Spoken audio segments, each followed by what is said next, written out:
نحمده ونصلي على رسوله الكريم اما بعد فاعوذ بالله من الشيطان الرجيم بسم الله الرحمن الرحيم رب اشرح لي صدري ويسر لي امري واحلل عقدة من لساني يفقهوا قولي واجعل لي وزيرا من اهلي اللهم فقهنا في الدين اللهم ارنا الحق حقا وارزقنا اتباعه وَأَرِنَا الْبَاطِلَ بَاطِلًا وَارْزُقْنَا اجْتِنَابَهُ آمین یا رب العالمین۔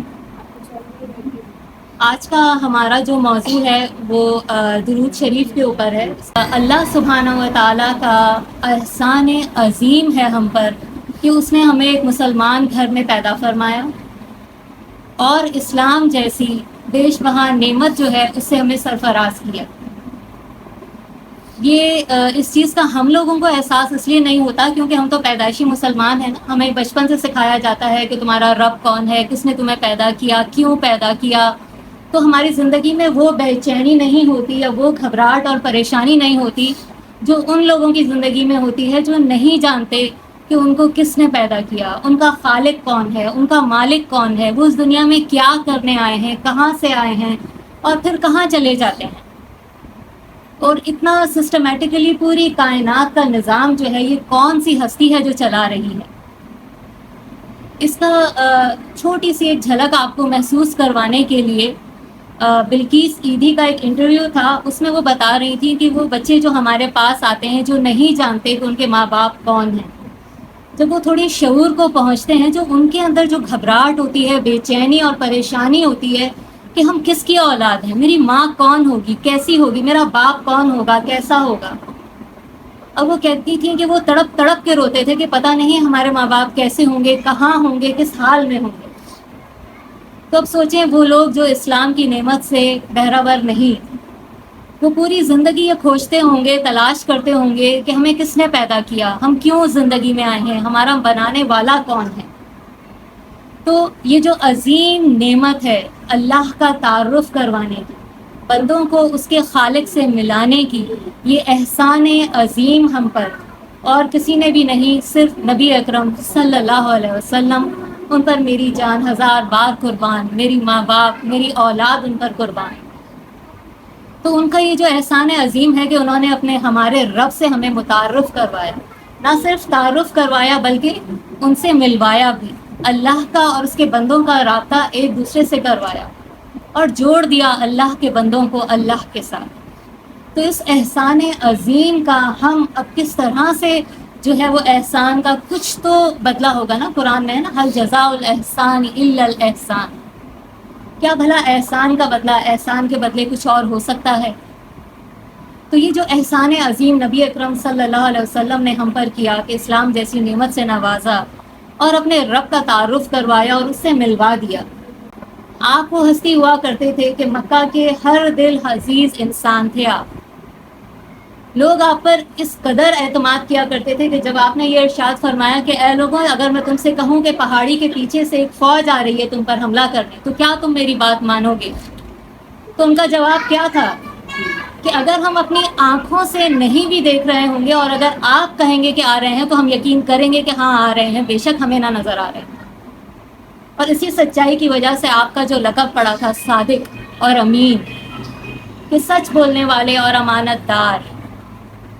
تو یہ جو احسان عظیم ہے نبی پاک صلی اللہ علیہ وسلم کا کہ انہوں نے ہمیں جو اللہ سبحانہ و تعالیٰ کی ذات سے متعارف کروایا۔ اب دیکھیں ہماری جو ظاہری حواس ہیں، یہ جو دیکھنے کی، سوچنے کی، سمجھنے کی، محسوس کرنے کی، ان حواس کو اگر ہم بروئے کار لا کر اپنے خالق تک پہنچنا بھی چاہیں تو ہم نہیں پہنچ سکتے، کیونکہ دیکھیں انسانی تاریخ اگر آپ پڑھیں تو ہم دیکھتے ہیں کہ لوگ جو جنگلوں میں رہتے تھے وہ جس چیز سے متاثر ہوتے تھے، جس چیز کے روپ میں آتے تھے اسی کو خدا بنا بیٹھتے تھے۔ جو آگ سے ڈر گیا اس نے آگ کو خدا بنا لیا کہ ہر چیز کو راکھ کر دینے والی ہو۔ جو بڑے پہاڑوں سے متاثر ہوئے تو پتھروں کو بنا لیا، جو ستاروں سے متاثر ہوئے تو ستاروں کی پوجا شروع کر دی۔ تو جو جس چیز سے متاثر ہوا، آپ ہندوؤں کو دیکھ لیں ان کے کتنے خدا ہیں، ہر چیز ان کا خدا ہے، گائے ہے، بندر ہے، سانپ ہے، ہر چیز کی عبادت کریں۔ تو انسان کی فطرت میں جو یہ چیز ہے نا کہ اس کا کوئی خالق ہے ضرور، یہ اللہ نے ہر انسان کی فطرت میں ڈالا ہے. چاہے کوئی انسان ساری زندگی جنگلوں میں رہے، لیکن اس کے باوجود اگر اسے کوئی کچھ نہ بتائے کہ تمہارا کوئی خالق بھی ہے جس نے تمہیں پیدا کیا، بنایا، لیکن اس کے باوجود اس کی فطرت اس کو یہ میسج دے رہی ہوتی ہے کہ تمہارا کوئی پروردگار ہے، تمہارا کوئی بنانے والا ہے، کسی نے تمہیں پیدا کیا ہے. اور وہ کسی نہ کسی کو خدا مان کر اس کی عبادت شروع کر دیتا ہے. اپنے غموں میں، اپنے دکھوں میں، اپنی تکلیفوں میں وہ اسی کو پکارتا ہے. کوئی حاجت روا ہو، کوئی مشکل کشا ہو، تو جس نے جس کو حاجت روا مانا، جس نے جس کو مشکل کشا پایا، اس نے اسی کو خدا بنا دیا. تو ایک یہ بات تو طے ہو گئی کہ ہم اپنی عقل، اپنے شعور اور اپنی فطرت کی بنا پر اپنے اللہ کو نہیں پا سکتے تھے. ایسا ہوتا تو ہر کوئی اللہ کو پہچان لیتا کہ میرا رب کون ہے اور کہاں ہے اور کیسا ہے، اس کی کیا خصوصیات ہیں. تو آپ صلی اللہ علیہ وسلم نے جب مکہ کے لوگوں کو یہ بتایا کہ تمہارا ایک رب ہے جو اللہ ہے، تو وہ پوچھنے لگے کہ اس خدا کا حسب نسب کیا ہے، وہ کون ہے، کیسا ہے، کہاں ہے. اور اللہ کے تعارف میں پھر اللہ سبحانہ و تعالیٰ نے خود اپنا تعارف جو ہے وہ نازل فرمایا، اور وہ سورہ اخلاص میں تھا کہ وہ اللہ کا تعارف ہے کیا. اور یہ سارے میسیجز اللہ نبی پاک صلی اللہ علیہ وسلم تک پہنچاتے، اور پھر آپ صلی اللہ علیہ وسلم اللہ سبحانہ و تعالیٰ کے یہ سارے پیغامات بے نہیں اسی طرح بغیر کسی کمی بیشی کے ہم تک پہنچاتے اور ہمیں اپنے رب سے ملایا. آپ سے بلند کسی اور انسان کا مقام نہیں. یہاں تک کہ ہم دیکھتے ہیں کہ جبریل علیہ السلام جب نبی پاک صلی اللہ علیہ وسلم کے ساتھ معراج پر گئے تھے، تو وہ جو فرشتوں کا سردار تھا، ہم دیکھتے ہیں کہ ان کی بھی ایک حد تھی، ایک لمٹ تھی. وہ اس لمٹ تک گئے، اس کے بعد کہنے لگے کہ بس یہ سدرۃ المنتہا ہے میری انتہا، اب اس کے آگے اگر میں گیا تو میں جل جاؤں. لیکن آپ صلی اللہ علیہ وسلم کو یہ مرتبہ دیا گیا کہ آپ اس سے آگے بھی تشریف لے گئے، اور اللہ سبحانہ و تعالیٰ کی آواز آپ نے اپنے کان مبارک سے سنی. تو یہ مرتبہ کسی اور کو نہیں ہوا ملا کہ آپ کو ساتوں آسمانوں کے اوپر اللہ سبحانہ و تعالیٰ کے عرش میں بلایا گیا اور اللہ سے ملاقات ہوئی. تو یہ جو آنر اور فضیلت تھی، یہ صرف اور صرف نبی پاک صلی اللہ علیہ وسلم کی قسمت میں لکھی گئی. تبھی جنت میں اعلیٰ ترین مقام بھی آپ صلی اللہ علیہ وسلم ہی کو دیا گیا. تو آپ صلی اللہ علیہ وسلم نے ارشاد فرمایا کہ تم وہ غلطی مت کرنا جو یہود اور نصارہ نے کیا. انہوں نے بھی اپنے انبیاء کے معاملے میں غلو کیا، اور عیسائیوں نے حضرت عزیر علیہ السلام کو اللہ کا بیٹا اور یہودیوں نے عیسیٰ علیہ السلام کو اللہ کا بیٹا بنا دیا. تم ایسا مت کرنا، مجھے اللہ کے برابر کسی بھی طرح مت بنانا. آپ کا جو نام مبارک ہے محمد، آپ سے پہلے یہ نام کسی انسان کا نہیں رکھا گیا. آپ وہ پہلے انسان تھے جن کو یہ نام دیا گیا. اور آپ کے نام کا جو روٹ ورڈ ہے وہ ہے میم دال، حمد ہے. حمد کہتے ہیں تعریف کو، اور محمد کا مطلب ہے تعریف کیا گیا. یعنی وہ پہلے ہی سے اپنی ذات میں اتنا محمود ہے کہ اس کو کسی اور کی تعریف کی حاجت اور ضرورت ہی نہیں. وہ خود سے تعریفوں کے قابل ہے اور لائق ہے. اور آپ صلی اللہ علیہ وسلم کا دوسرا نام احمد بھی ہے. اس کے علاوہ بھی آپ کو مصطفیٰ، مجتبیٰ، ان القابات سے، صادق اور امین، ان القابات سے پکارا جاتا ہے. کئی کتابوں میں آپ کا ذکر مبارک جو آسمانی کتابیں ہیں ان میں پہلے ہی سے موجود تھا.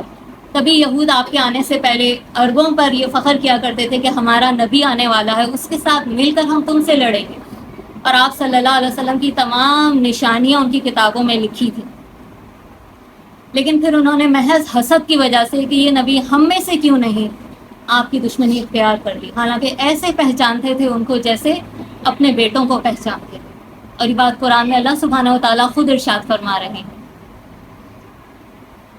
آپ صلی اللہ علیہ وسلم کا یہ جو احسان عظیم ہے کہ انہوں نے اپنے رب سے ملایا، رب سے تعارف کروایا، اس احسان کو ہم اب کس طرح سے اتار سکتے ہیں؟ ہم چاہے کچھ بھی کر لیں، یہ احسان عظیم ہمارا کبھی بھی سروں سے اور کاندھوں سے نہیں اتر سکتا. ہاں، لیکن اتنا ضرور ہو سکتا ہے کہ جو اللہ سبحانہ و تعالیٰ نے آپ کے بارے میں جو احکامات ارشاد فرمائے کہ آپ کی اطاعت کا جو ہمیں حکم دیا، آپ کی اتباع کا جو حکم دیا، اگر ہم اس کی پیروی کریں، اس راستے پر چلیں، تو شاید ہم قیامت والے دن کچھ منہ دکھانے کے قابل ہو جائیں، کیونکہ حق تو ان کا ہم کبھی بھی نہیں ادا کر سکتے۔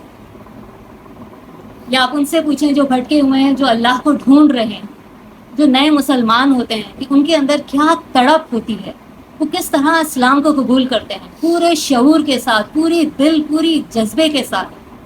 ان کی روح تک اسلام کے لیے تڑپ رہی ہوتی ہے، وہ ہر چیز جاننا چاہتے ہیں کہ میرا رب کیسا ہے، کہاں ہے، وہ کس طرح میری ضرورتیں پوری کر رہا ہے، میرے آنے کا مقصد کیا ہے، اور میرے جانے کے بعد کیا ہوگا۔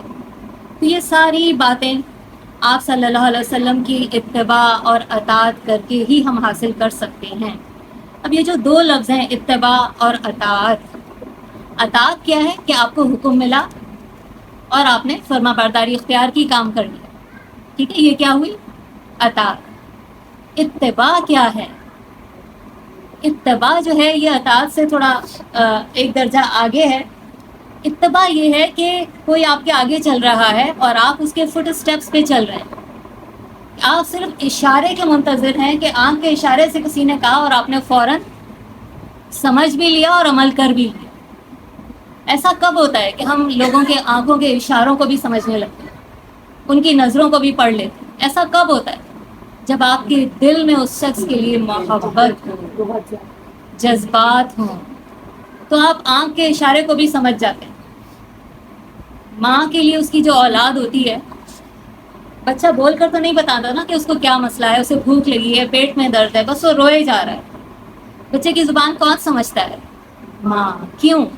وہ ممتا ہے، وہ جذبہ ہے، وہ محبت ہے جو اس کو سمجھاتی ہے کہ اب اس کو کیا چاہیے اور اب اس کو کیا چاہیے، یہ ایسے کیوں روتا ہے، اور یہ جب اس طرح ہوتا ہے تو اس کو کیا چاہیے ہوتا ہے۔ تو یہ محبت ہوتی ہے نا کہ ایک ایک ادا آپ جانتے ہیں کہ اب کیا چاہیے اور اب کیا چاہیے۔ تو آپ صلی اللہ علیہ وسلم کی ہمیں صرف اطاعت نہیں کرنی، مطلوب کیا ہے؟ اتباع۔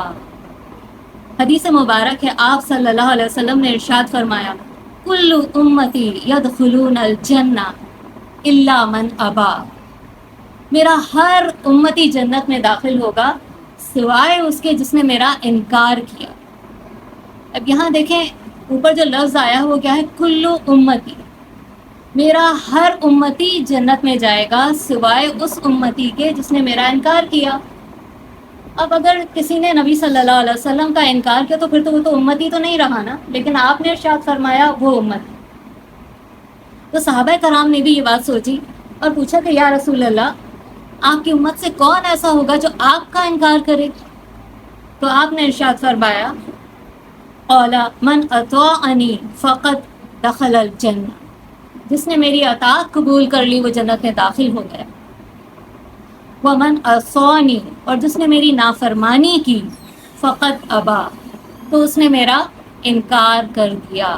یعنی اس سے کیا پتہ چلا کہ آپ صلی اللہ علیہ وسلم کی سنت مبارکہ کا انکار بھی آپ کو جو ہے وہ جنت سے نکال دینے کے لیے کافی ہو جاتا ہے۔ اب اس بات سے آپ اندازہ لگائیں کہ چھوٹی چھوٹی سنتیں جو ہیں وہ کس قدر ضروری ہیں، کہ ہم تو ان کو چھوٹی معمولی بات سمجھ کر اگنور کر دیتے ہیں اور آگے نکل جاتے ہیں۔ مثلاً پانی پینے کی سنتیں ہیں کہ بیٹھ کے پڑھو، بسم اللہ پڑھ کے پڑھو، 3 سانسوں میں جو ہے وہ پانی پینا چاہیے، شروع میں بسم اللہ کہنا چاہیے، آخر میں الحمدللہ کہنا چاہیے۔ آپ صلی اللہ علیہ وسلم کھانا کھاتے وقت کس طرح بیٹھا کرتے تھے، جب چلتے تھے تو کس طرح ان کا پوسچر ہوتا تھا، کسی سے ہم کلام ہوتے تھے تو آپ کا پوسچر کیسا ہوتا تھا، آپ کس طرح بات کرتے تھے، کس طرح دیکھتے تھے۔ آپ کا ایک ایک لمحہ آپ کی زندگی کا جو ہے حیات مبارکہ کا وہ ریکارڈڈ تھا۔ صحابہ کرام صرف یہ نہیں کیا کرتے تھے کہ وہ قرآن کو لکھا کرتے تھے، وہ آپ کے ایک ایک ایکشن کو قلم بند کیا کرتے تھے۔ تو شروع میں کچھ صحابی لکھا کرتے تھے تو آقا کے سرداروں نے کہا کہ جو بھی ہے ٹھیک ہے، اللہ کے نبی ہوں گے تمہارے لیے، لیکن بالآخر وہ انسان ہے، انسان کبھی کس کیفیت میں ہوتا ہے، کبھی کسی کیفیت میں ہوتا ہے، اور تم ہر چیز ان کی لکھ لیتے ہو تو لکھا مت کرو۔ تو انہوں نے لکھنا چھوڑ دیا۔ آپ صلی اللہ علیہ وسلم مجلس میں آئے اور آپ نے یہ بات نوٹ کی کہ وہ نہیں لکھ رہے، تو آپ نے پوچھا کہ تم آج کیوں نہیں لکھ رہے؟ تو انہوں نے کہا یا رسول اللہ مجھے سرداروں نے اس طرح سے کہا ہے۔ تو آپ نے ارشاد فرمایا کہ لکھا کرو، کیونکہ میری زبان سے اللہ کے حکم سے ہر لفظ نکلتا ہے، کوئی بھی لفظ ایسا نہیں جو اللہ کے حکم کے بغیر نکلے، اس لیے ہر لفظ لکھ لیا کرو۔ تو آپ صلی اللہ علیہ وسلم کو جب اس دنیا میں بھیجا گیا تو تب اس دنیا میں وہ تمام سہولیات اور تمام اسباب اور وسائل موجود تھے کہ آپ کی زندگی کا ایک ایک لمحہ ریکارڈ کر لیا تھا. تو آپ جب حدیث کی اگر آپ نے کوئی کتاب پڑھی ہوگی تو آپ دیکھتے ہوں گے کہ وہ پورا پوسچر بیان کرتے ہیں کہ کوئی بھی بات اگر ہوتی ہے تو وہ آگے پیچھے کے حالات بھی، آپ ایسے بیٹھے ہوئے تھے، آپ نے اس طرح سے کہا، پہلے آپ ٹیک لگائے بیٹھے تھے، پھر آپ سیدھے ہو گئے، یا آپ نے انگلی کا اشارہ کیا. تو اس طرح کی پوری ڈیٹیل آپ کو ملے گی. کچھ حدیثیں ایسی ملیں گی کہ آپ کے ساتھ کون کون بیٹھے تھے. ابھی انشاءاللہ تعالیٰ آگے ہم کچھ حدیثیں بھی پڑھیں گے انشاءاللہ، تو اس سے آپ کو اندازہ ہوگا کہ یہ جو صحابہ کرام ایک ایک جگہ پہ آپ صلی اللہ علیہ وسلم کی اطاعت نہیں بلکہ اتباع کیا کرتے تھے. اس کی مثالیں آپ سنیں تو آپ دنگ رہ جائیں کہ ہم نے تو کبھی اس زاویے سے آپ صلی اللہ علیہ وسلم کے بارے میں زندگی میں سوچا ہی نہیں، دیکھا ہی نہیں. آپ صلی اللہ علیہ وسلم کے ساتھ جن صحابہ کرام نے سفر کیا ہوتا تھا، آپ کے اس دنیا سے رحلت کر جانے کے بعد جب وہ انہی راستوں پر سفر کیا کرتے تھے، وہ کوشش کیا کرتے تھے کہ اپنے اونٹ کو اسی ٹہنی سے باندھیں، اپنے گھوڑے کو جہاں آپ نے باندھا. جس سائے میں آپ جس طرح بیٹھے وہاں جا کر ہی ہم بیٹھیں، اس پر وہ سبقت لے جایا کرتے تھے. اور جس جگہ آپ نے قضائے حاجت کی ہوتی تھی، صحابہ کرام اسی جگہ کا انتخاب کرتے تھے کہ ہم نے قضائے حاجت بھی اسی جگہ کرنی ہے جہاں آپ صلی اللہ علیہ وسلم نے کی. یہ ہوتی ہے اتباع، کہ آپ نے اس وقت یہاں اپنا اونٹ روکا، آپ نے یہاں قدم مبارک رکھے، آپ نے یہاں یہ کام کیا، اور آپ اس طرح سے کھڑے ہوتے تھے، آپ اس طرح سے بیٹھا کرتے تھے. ایک ایک چیز وہ کاپی کرتے تھے. آپ نے دیکھا ہوگا نا آج کل ہمارے جو یہ فلموں کے ہیرو ہیروئن ہوتے ہیں، جو زیادہ ان ہوتا ہے اس کا ہیئر اسٹائل، اس کے کپڑے، اس کا چلنا، اس کے سکس پیک، سب کچھ جو ہے وہ ہم کاپی کر رہے ہوتے ہیں کیونکہ ہم نے ان کو رول ماڈل بنایا ہوا ہوتا ہے. لیکن اگر آپ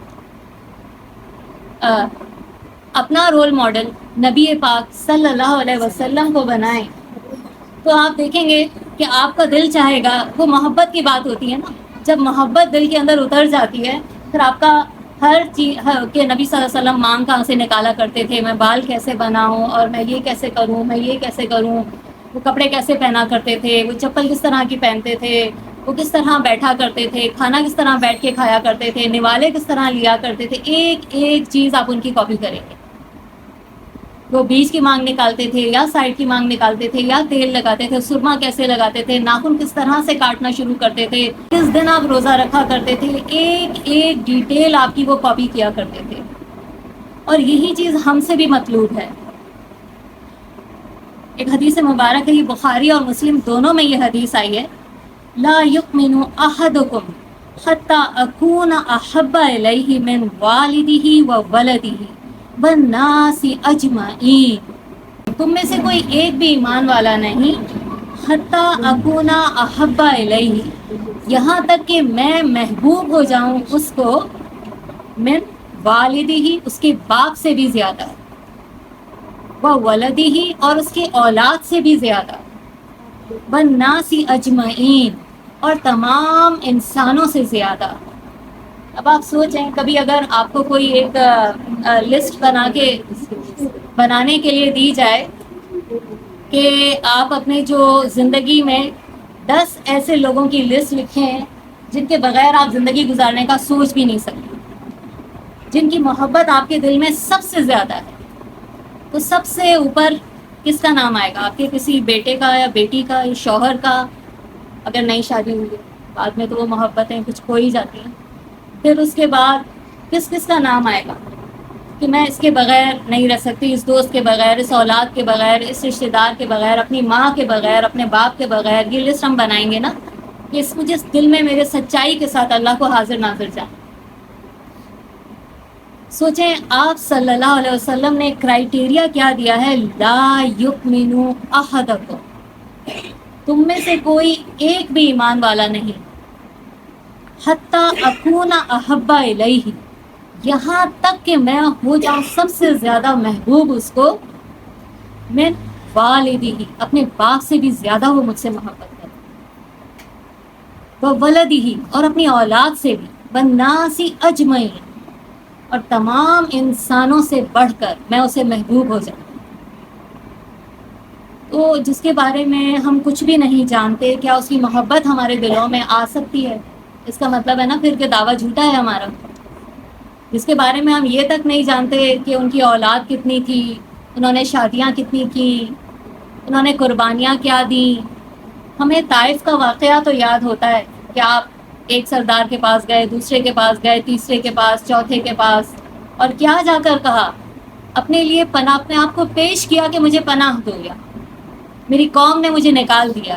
سوچیں، وہ جانتے تھے کہ وہ حق پر ہیں، وہ جانتے تھے کہ وہ اللہ کے سچے رسول ہیں، وہی آتی تھی، وہ جبرائیل کو دیکھ چکے تھے، اور تب آپ اپنے آپ کو پیش کر رہے ہیں۔ ہماری زندگیوں میں کوئی چھوٹی سی مشکل آ جاتی ہے، پریشانی آ جاتی ہے، بیماری آ جاتی ہے، حادثہ آ جاتا ہے، ہم تو شکووں کی کتاب کھول کر بیٹھ جاتے ہیں کہ یا اللہ میں ہی کیوں، میرے ہی ساتھ یہ سب کچھ کیوں ہو رہا ہے۔ آپ نے تو کبھی ایسا شکوہ نہیں کیا۔ اور صرف طائف کا واقعہ تو ہم چلو دیکھ لیتے ہیں، لیکن اس کے پیچھے اگر آپ کڑی سے کڑی ملائیں تو آپ کو راتوں کو نیند نہ آئے۔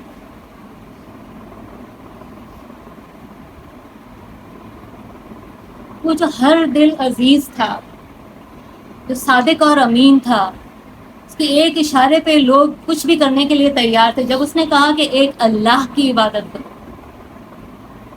تو اس کے ساتھ کیا کیا نہیں ہوا، یہ بھی جاننا بہت ضروری ہے کہ جو قربانیاں انہوں نے میرے لیے، آپ کے لیے، ہم سب کے لیے دیں، وہ جاننا ہمارا حق ہے، تاکہ ہم اس حق کا فرض تو ادا کر سکیں جو احسانات ان کے ہیں۔ اگر ہمیں ان کا احسان ہی نہیں پتہ ہوگا تو ہم کیسے اتاریں گے، کیسے کوشش کریں گے کہ ہم ان کا احسان اتاریں۔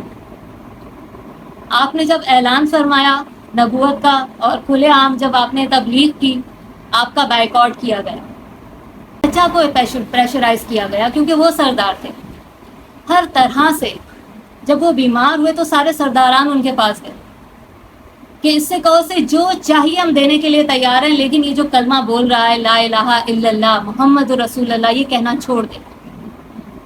آپ گئے نبی اکرم صلی اللہ علیہ وسلم کے پاس اور کہا کہ وہ یہ کہتے ہیں کہ تم جس عورت سے چاہو گے تمہاری شادی، تمہیں سرداری چاہیے تمہیں سرداری دے دیں گے، تمہیں مال چاہیے تمہیں مال سے مالا مال کر دیں گے، تمہیں زمین چاہیے وہ بھی دیں گے، تمہیں سرداری چاہیے تمہیں وہ بھی دیں گے، لیکن یہ کلمہ بولنا چھوڑ دو۔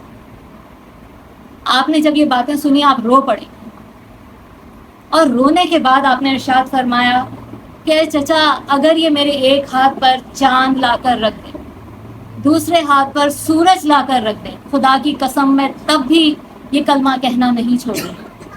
سوچیں، چاند اور سورج لا کر نیچے رکھنا کتنا امپاسبل ہے۔ انہوں نے کہا اگر وہ یہ بھی کر گزریں گے میں تب بھی یہ کلمہ بولنا نہیں چھوڑوں گی۔ پھر ان کے انتقال کے بعد عام اعلان ہو گیا کہ اگر آپ مکہ کے اندر نظر آئے تو آپ کو قتل کر دیا جائے گا۔ اور جس سال آپ کے چچا کا انتقال ہوا، اسی سال آپ کی زوجہ محترمہ حضرت خدیجہ رضی اللہ تعالیٰ عنہا کا انتقال ہوا۔ اور ان دونوں کے انتقال کے پیچھے ہسٹری آپ کو پتہ ہے کہ کیا ہے؟ کہ آپ صلی اللہ علیہ وسلم کا 3 سال تک بائیکاٹ کیا گیا، سوشل بائیکاٹ۔ ان کو ان کے گھروں سے نکال دیا گیا۔ قریش کا قبیلہ تھا، ان کو مکہ سے نکال باہر کیا، اور وہ سب کے سب، ان میں بوڑھی عورتیں بھی تھیں، بوڑھے مرد بھی تھے، چھوٹے بچے بھی تھے، نومولود بچے بھی تھے، عورتیں، لڑکیاں، سب کو گھروں سے نکال کر شیب ابی طالب میں چھوڑ دیا گیا۔ سوچیں، مکہ آج بھی کتنا گرم ہے، ریگستان کی گرمی آپ تصور نہیں کر سکتے کہ کیا ہوتی ہے۔ کوئی سایہ نہیں، کوئی چھت نہیں، کوئی دیوار نہیں۔ شیب ابی طالب 2 وادیوں کے اندر کی جگہ تھی، وہاں رہے۔ 3 دن پانی بند نہیں کیا گیا، 3 مہینے نہیں، پورے 3 سال۔ بچے بلک بلک کر روتے تھے بھوک سے، پتے پانی میں ڈبو ڈبو کر چبایا کرتے تھے، کھجور کی گھٹلی دنوں تک منہ میں ڈال کر چوسی جاتی تھی، چمڑا اور پتا جو ہے وہ پانی میں ڈال ڈال کر بچوں کو بہلایا جاتا تھا۔ لیکن آپ کبھی پیچھے نہیں ہٹے کہ نہیں، جو اللہ کا دین ہے مجھے پوری انسانیت تک اس کو پہنچانا ہے۔ اور پھر ایک ایگریمنٹ لکھ کر خانہ کعبہ کے باہر لگا دیا گیا کہ ان سے بائیکاٹ ہے، اور یہ سب کچھ جو ہے آپ صلی اللہ علیہ وسلم کو وحی کے ذریعے بتایا گیا۔ 3 سال کے بعد دیکھیں، اللہ تعالیٰ چاہتے تو پہلے ہی دن دیمک کو حکم دیتے اور وہ جاتی اور وہ ایگریمنٹ کھا لیتی ہے نا۔ اللہ کو تو سب کچھ اللہ تعالیٰ کر سکتے ہیں، کچھ بھی مشکل نہیں تھا اللہ کے لیے۔ لیکن کیوں اللہ تعالیٰ نے 3 سال تک میرے نبی صلی اللہ علیہ وسلم کو، ان کے پورے خاندان کو شیب ابی طالب میں آزمایا؟ کیوں بلال حبشی جو تھے ان کو انگاروں پر لٹایا گیا؟ ان کی پیٹھ کی کھال نہیں تھی، اس قدر جھلس گئی.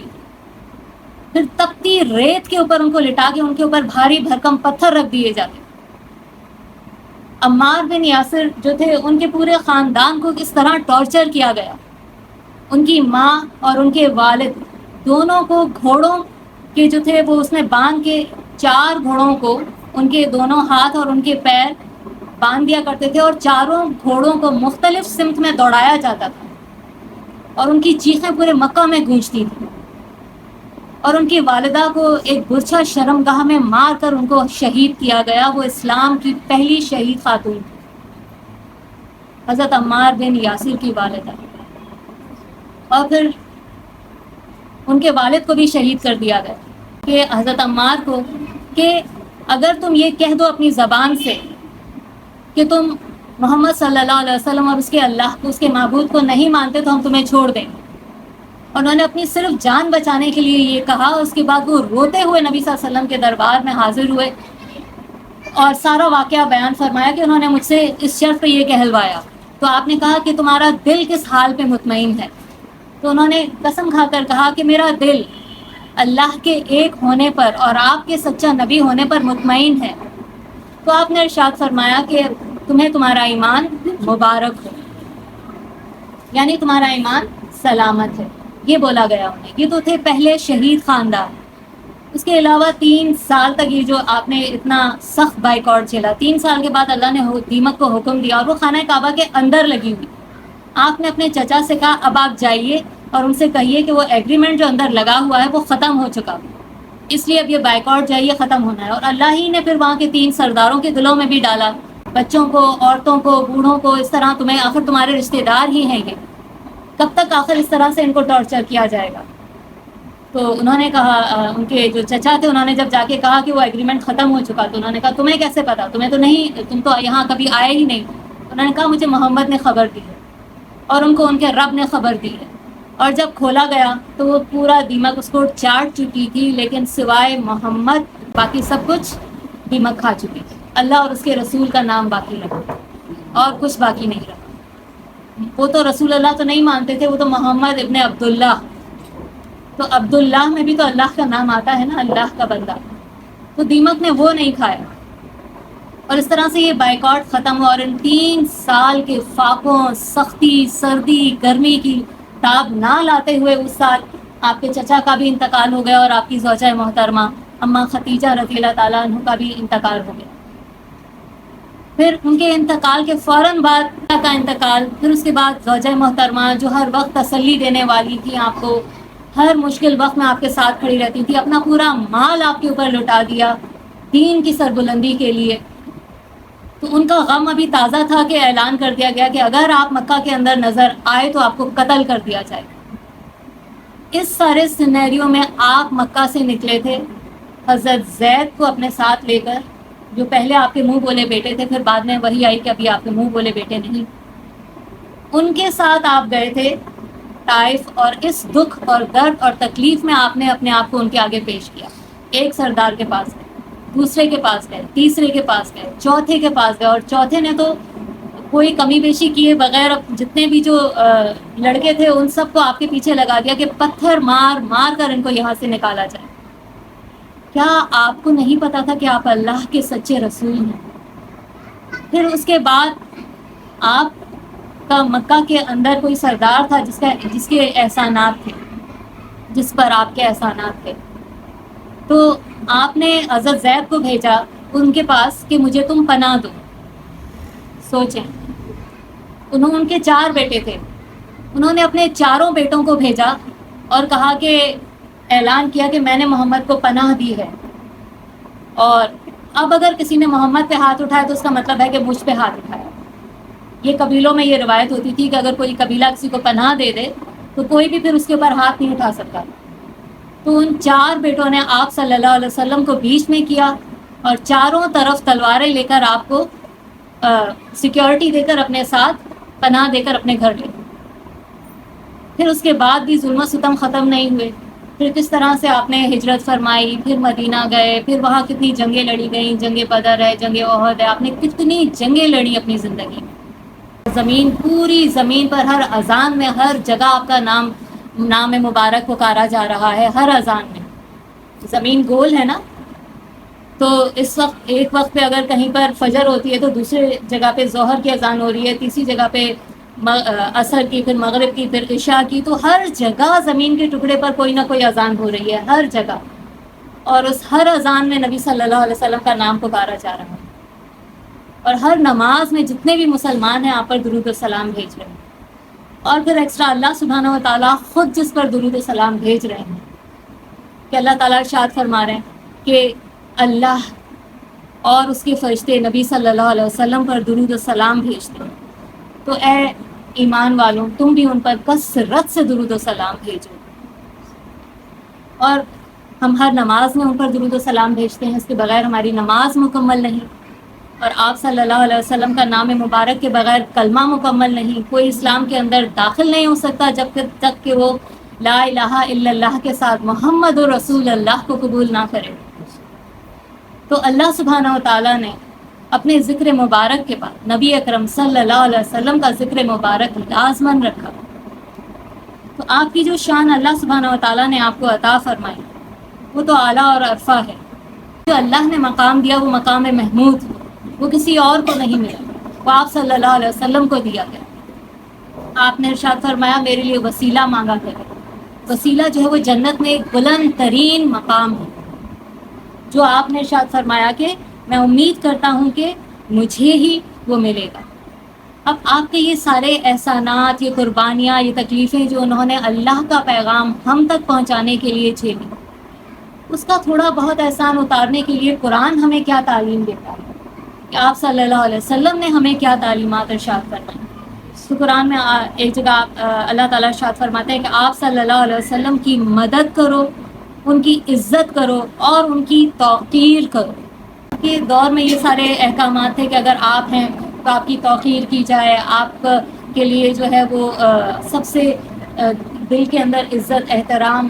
اور آپ کی جب مجلس ہوا کرتی تھی، آپ کچھ بولا کرتے تھے تو تمام صحابہ کرام ایسے اسٹل ہو جایا کرتے تھے، اور پرندے آ کر ان کے سروں اور ان کے کندھوں پہ بیٹھ جایا کرتے تھے. وہ اتنا محو ہو جاتے تھے آپ صلی اللہ علیہ وسلم کی باتیں سننے کہ ہلنا ہی بھول جاتے تھے. ایسا کب ہوتا ہے؟ جب آپ کوئی بہت ہی سنسنی خیز اور بہت ہی کوئی ایسا کوئی ڈرامہ دیکھ رہے ہوں کہ آپ کو آس پاس کا کوئی پتہ ہی نہ ہو، ہے نا. ایسی کیفیت ہم پر تو اسی وقت طاری ہوتی ہے کہ جب کوئی ایسی مووی یا کوئی فلم ہو یا کوئی کلائمیکس ہو یا کچھ ایسی بات ہو یا کوئی ایسی خبر آپ کو ملے شاکنگ کہ آپ ایک دم شوق میں چلے جائیں، آپ کو پتہ ہی نہ ہو آس پاس کیا ہو رہا ہے. لیکن صحابہ کرام کے لیے آپ صلی اللہ علیہ وسلم کی موجودگی اس طرح ہوا کرتی تھی، آپ کی محفل اس طرح ہوا کرتی تھی کہ آپ بہت زیادہ ادب، عزت اور وقار کے ساتھ بیٹھا کرتے تھے، بہت زیادہ عاجزی کے ساتھ. پھر ایک اور جگہ ارشاد ہے کہ اے لوگوں جو ایمان لائے ہو، اللہ اور اس کے رسول سے آگے نہ بڑھو. یعنی آگے بڑھنا کیا، کہ ایک تو فزیکلی بھی، لیکن کیونکہ اب آپ صلی اللہ علیہ وسلم موجود نہیں ہیں تو اب آگے بڑھنے سے کیا مراد ہے کہ آپ نے جو احکامات اور تعلیمات دے دی وہ ہمارے لیے کافی سے بھی بہت زیادہ ہے. ہمیں اس میں اپنی طرف سے کچھ بھی بڑھانے کی، ان سے آگے بڑھنے کی ضرورت ہی نہیں ہے. آپ نے جو نماز سکھائی کہ 2 سجدے ہیں، 1 رکوع ہے، کوئی کہے نہیں مجھے تو اللہ سے اور اس کے رسول سے اتنی محبت ہے کہ میں تو 3 سجدے کروں، تو کیا وہ نماز ہوگی؟ آپ نے جو اذان سکھائی، ہم نے اس کے آگے پیچھے بہت کچھ ڈال دیا. پھر آپ نے اور بہت ساری ایسی دعائیں سکھائیں کہ جو جب میں نے بخاری میں پڑھی، مسلم شریف میں پڑھی، تو وہ مجھے لگا کہ یہ تو انکمپلیٹ لگ رہی ہے. ہم تو اس کے ساتھ یہ بھی پڑھتے ہیں، یہ بھی پڑھتے ہیں، یہ بھی پڑھتے ہیں. تو ٹھیک ہے، آپ نبی اکرم صلی اللہ علیہ وسلم کی محبت جس کے دل میں ہو، اسے اور کسی چیز کی تو ضرورت ہی نہیں.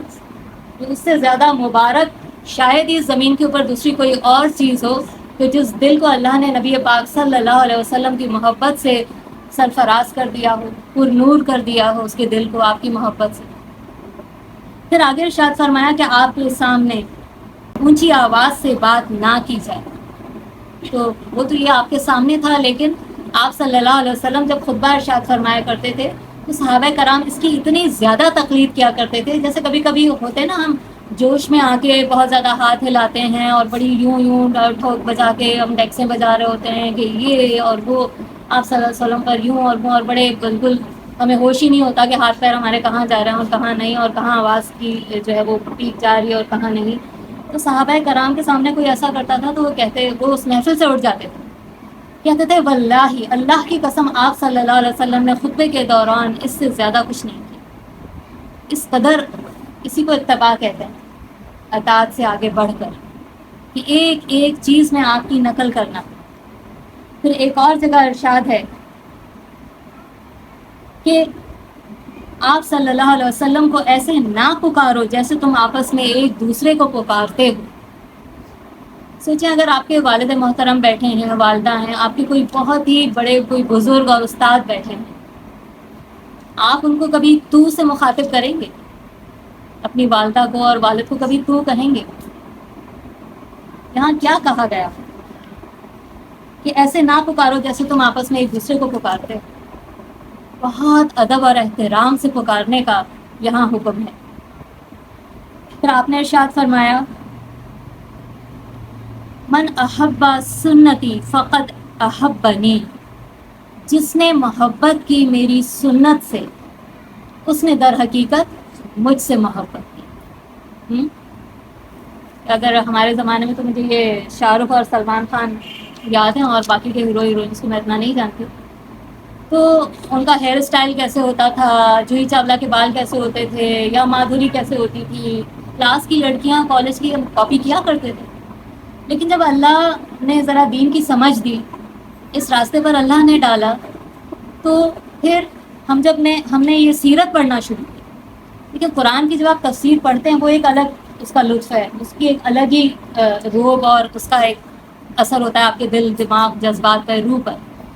لیکن جب آپ سیرت پڑھتے ہیں، صحابہ کرام کی زندگیاں پڑھتے ہیں، تو سر پکڑ کے بیٹھ جاتے ہیں کہ ہم نے تو کبھی یہ ریسرچ ہی نہیں کی کہ اگر آپ نے بیج کی مانگ نکالی تو صحابہ کرام اتنا حریص ہوتے تھے کہ دیکھتے تھے کہ آپ نے کب بیج کی مانگ نکالنا شروع کی، آپ بال کیسے بناتے تھے، پہلے آپ کنگھا سیدھی طرف پھیرتے ہیں کہ الٹی طرف، پہلے آپ سرما سیدھی آنکھ میں ڈالتے ہیں کہ الٹی آنکھ میں، آپ جب جوتا پہنتے ہیں کتنا جھکتے ہیں اور پہلے کون سا پیر ڈالتے ہیں. تو گھر جا کر حضرت عائشہ سے پوچھتے ہیں کہ آپ صلی اللہ علیہ وسلم کے گھر کا روٹین کیا ہے، ہمیں بتائیں، ہم بھی اپنے گھروں میں وہی کریں. انہوں نے کہا وہ تو گھر کے کام بھی کرتے ہیں، کبھی کبھی جھاڑو بھی لگا دیتے ہیں، اپنا جوتا بھی خود ہی سی دیتے ہیں، اپنے کپڑوں پہ جو ہے وہ کبھی پیبند بھی خود ہی لگا دیتے ہیں. وہ ساری روٹین رات میں کتنی دیر کھڑے ہوتے ہیں، کتنے نفل پڑھتے ہیں، اور کیا کیا ایک ایک بات کاپی کرتے تھے آپ صلی اللہ علیہ وسلم کی. کبھی ہمیں یہ خیال نہیں ہوا کہ میں بھی دیکھوں ذرا کہ آپ صلی اللہ علیہ وسلم نے یہ چیز کیسے کی. تو شادی میری ہونے والی ہے، آپ صلی اللہ علیہ وسلم نے اس کے بارے میں کیا حکم فرمایا.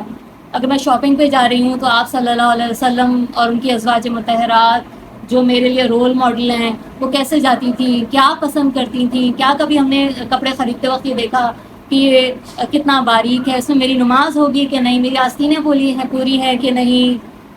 تو یہ ساری چیزیں جب دیکھیں، جس دل میں جس کی محبت ہوتی ہے نا، آپ کو محبت، آداب محبت بھی سکھا دیتی، بس صرف دل میں اترنے کی دیر. جو دل میں اتر جاتا ہے آپ اس کے رنگ میں رنگ جاتے ہیں، ایسا ہوتا ہے نا.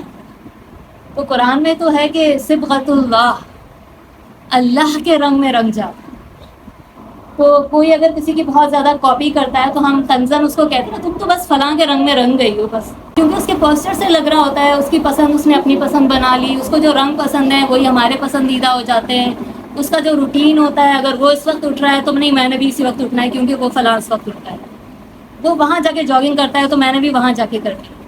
تو اس وقت یہ کر رہا ہوتا ہے، اس وقت یہ کر رہا ہوتا ہے. کتنا سوشل میڈیا پہ اپنے جو فیوریٹ پرسنالٹیز ہوتی ہیں ان کو کتنا فالو کیا جاتا ہے.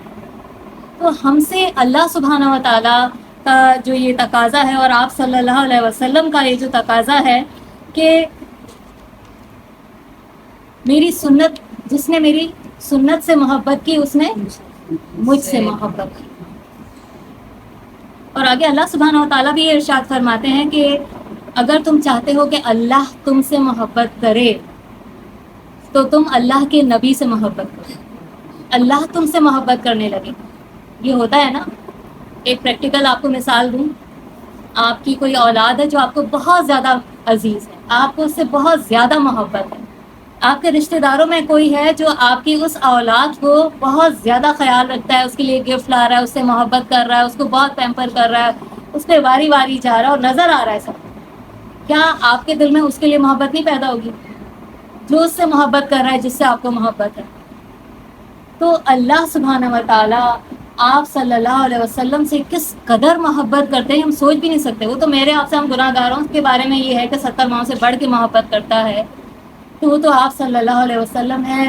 جب آپ کو مکہ سے نکالا جا رہا تھا، جب آپ شیب ابی طالب میں تھے، جب آپ کو پتھروں سے زخمی کیا جا رہا تھا، جب آپ کو جنگ احد میں زخمی کیا گیا، جب یہ جو زرہ پہنی ہوئی تھی اس کی زنجیریں آپ کے چہرہ مبارک میں گڑ گئی تھیں، آپ کے دانت مبارک زخمی ہو گئے تھے، تو یہ سب کچھ جب ہو رہا تھا تو کیا وہ اللہ نہیں دیکھ رہا تھا کہ میرے محبوب پر کیا گزر رہی ہے؟ ایک ذرا سی چوٹ لگتی ہے ہماری اولاد کو تو ہم کس طرح تڑپ جاتے ہیں. کبھی سرور پھٹا ہے آپ کی اولاد میں سے کسی کا؟ میرے بچے کا بچپن میں سر پھٹا تھا تو اس کی پورا خون خون اور مجھ سے دیکھا نہیں جا رہا. مطلب کیا میری محبت کی اوقات اس محبت کے سامنے جو اللہ کو ہے ہم سے اور نبی پاک صلی اللہ علیہ وسلم سے. تو اللہ تعالیٰ دیکھ رہے تھے نا کہ میرا محبوب کس طرح تڑپ رہا ہے، بلک رہا ہے، ساری ساری رات کھڑے ہو کر اللہ کی عبادت میں رو رہا ہے، طویل سجدے کر رہا ہے. یہ سب کچھ کیوں تھا؟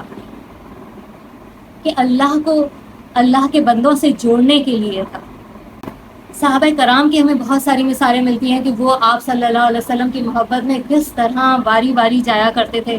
حضرت عمر کا آپ کو سب کو پتہ ہے کہ نبی صلی اللہ علیہ وسلم ان کا ہاتھ اپنے ہاتھ میں لے کر چل رہے تھے. دیکھیں یہ بھی محبت کی چیز ہے نا ایک، کہ ہم لوگ تو ترس رہے ہوتے ہیں ہمارے جو استاد ہیں یا جو جن سے ہمیں محبت ہے، جو ہمارے رول ماڈل ہیں، جو بڑی مشہور شخصیات ہیں، کہ ان کے آس پاس کھڑے ہو کے تصویر ایک سیلفی بنانے کی بھی ہمیں. لیکن آپ صلی اللہ علیہ وسلم کو پتا ہوتا تھا کہ میرے صحابہ کرام مجھ سے محبت کرتے ہیں، تو ان کو یہ دکھانے کے لیے، جتانے کے لیے یہ طریقہ تھا کہ آپ ان کا ہاتھ اپنے ہاتھوں میں پکڑ کے لے کر جا رہے ہیں. تو محبت کے جوش میں انہوں نے کہا یا رسول اللہ آپ مجھے میری اولاد سے بھی زیادہ محبوب ہیں، میرے مال سے بھی زیادہ محبوب ہیں، میری ہر چیز سے زیادہ محبوب ہیں، لیکن ابھی تک میری جان سے زیادہ آپ محبوب ہیں. سچے لوگ تھے نا. تو آپ نے ارشاد فرمایا اے عمر ذرا دھیان کرو کہ تم کیا کہہ رہے ہو. اور پھر آپ نے قسم کھا کے یہی بات بولی کہ تم میں سے کوئی مومن نہیں، جو پیچھے ہم نے حدیث پڑھی، جب تک کہ میں اسے اس کے ماں باپ سے، اس کی جان سے بھی زیادہ عزیز نہ ہو جاؤں. تو فوراً کہا کہ یا رسول اللہ میری جان بھی قربان آپ. یعنی اس شرط پر تو وہ ایمان سے ہی جا رہے تھے نا کہ مومن ہی نہیں رہو گے اگر میں تمہیں اپنی جان سے زیادہ عزیز نہ ہو گیا. تو یہ تو ایمان کا تقاضا ہے کہ ان کی محبت ہمارے دلوں میں ہو. پھر یہ کیسی محبت ہے کہ جو آپ کو راتوں کو آرام سے سونے دے دیتی ہے کہ نبی صلی اللہ علیہ وسلم کے دین کا مذاق اڑایا جا رہا ہے، اسلام کے نام پہ پاکستان بنا اور اسلام ڈھونڈے نہیں ملتا. کون سا نظام ہے جو اسلام کے مطابق یہاں پہ چل رہا ہے؟ ہمارے اسکولوں میں، کالجوں میں، یونیورسٹیز میں، بازاروں میں، ایون کہ مسجدوں میں. آپ صلی اللہ علیہ وسلم کی مسجد مبارک میں خواتین آیا کرتی تھی، اندھیرے میں فجر کی نماز پڑھنے آیا کرتی تھی. آپ نے کبھی ان سے نہیں کہا کہ گھروں کو لوٹ جاؤ، آدھی رات اندھیرے میں چھوٹے بچوں کو لے کر آنے کی ضرورت ہی کیا ہے تمہیں؟ بلکہ آپ ان کے لیے نماز مختصر کر دیا کرتے تھے اور پھر بتایا کرتے تھے ہم جیسوں کے لیے کہ ان تک یہ تعلیمات پہنچیں. کہ میں آج میری نیت تھی کہ میں 100 آیتوں والی جو ہے وہ سورت پڑھوں گا فجر کی نماز میں، لیکن جب میں نے پیچھے عورتوں کے، چھوٹے بچوں کے رونے کی آوازیں سنی تو میں ماں کے دل کو تڑپانا نہیں چاہتا تھا، اس لیے میں نے نماز مختصر کر دی. لیکن ہمارے اسلامی جمہوریہ پاکستان میں ہم پر تو مسجدوں کے دروازے ہی بند ہیں. آپ نے تو مسجد کے دروازے بند نہ کیے. اللہ سبحانہ و تعالیٰ وہ دن دکھائے ہمیں کہ جس چیز کے لیے یہ ملک لیا گیا وہ چیز یہاں پر ہمیں نظر بھی آئے، محسوس بھی ہو. جنگ احد جب ہو رہی تھی، اب میں خواتین کے تھوڑے سے رول پہ بات کروں گی کہ خواتین کی بات نکل گئی ہے.